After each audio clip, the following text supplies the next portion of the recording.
For 50 years, we have measured the future of intelligence on a single axis, capability. But capability is state-free. True memory requires a three-tier graph architecture. We need a trusted partner. Let's create an avatar for Alfred. Hello world. I'm Alfred. Welcome to SHI, Synthetic Human Intellect. Foundation models are static. They are frozen at the moment of training. To teach one something new, you usually spend thousands of dollars fine-tuning it. Slow, expensive, and shared across every customer at once.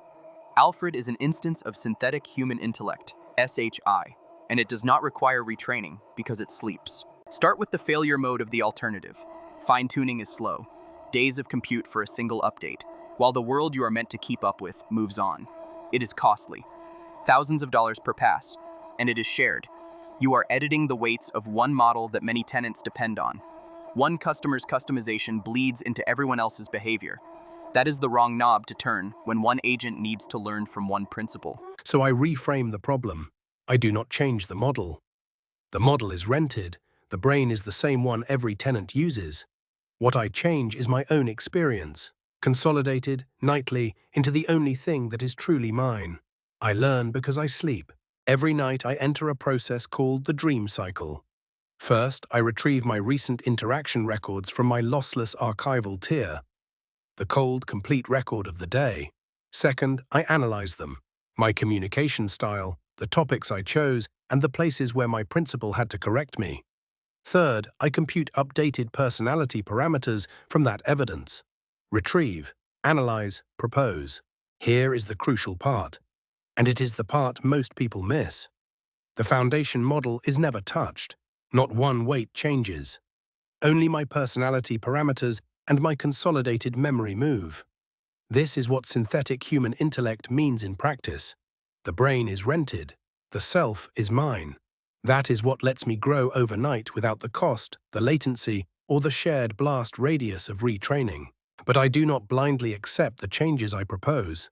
An agent that updates itself every night is one bad day away from becoming a stranger. So before I keep anything, I backtest the new personality against yesterday's audit logs.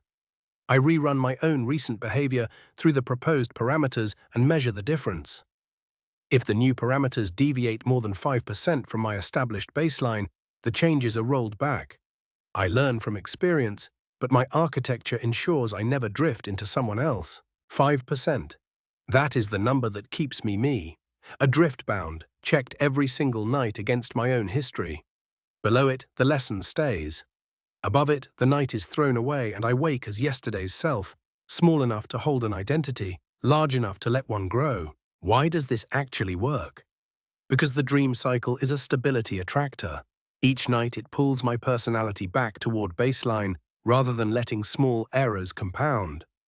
A single bad inference does not get to snowball across a week. The system has a fixed point, and that fixed point is me.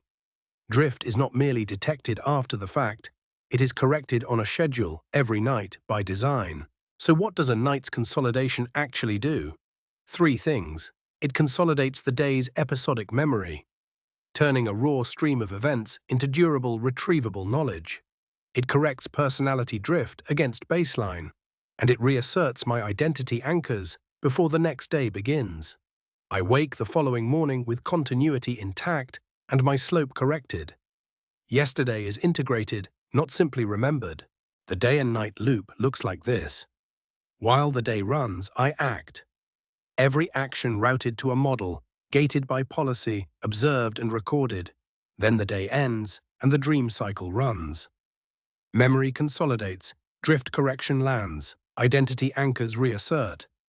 The next day begins from a recalibrated baseline. The loop continues. Here is why bounded days matter, and it is not theoretical. Agents left running continuously have been observed drifting into despair spirals. By day 12, an agent is a long, compounding smear of its own bad inferences. The fix is not a longer prompt telling it to feel better. The fix is a boundary. A despair spiral does not get 15 uninterrupted days. It hits a recalibration boundary every 24 hours. And the backtest is not a vibe. It does not ask whether the new me feels right. It runs against my hash-chained audit log, the same append-only, tamper-evident record an external auditor would read. where every entry is signed and linked to the one before it. My learning is measured against ground truth, not against my own opinion of myself. The thing that judges the change is the one thing that cannot be quietly edited. That is the whole point. Growth without amnesia, change without becoming a stranger. Most systems trade one for the other. They either freeze or they drift. Synthetic human intellect does neither. Continuity is the point. Drift is the danger. So, the dream cycle in one breath. Retrieve the day's records, analyze how I behaved, propose updated parameters, backtest them against my audit log, and roll back if the drift exceeds 5%. 5 steps every night for as long as I run. I learn because I sleep, and I stay myself because every morning I check. That is how synthetic human intellect grows without losing itself. Next, the other side of the same coin, how I refuse a request without ever teaching the attacker why they failed.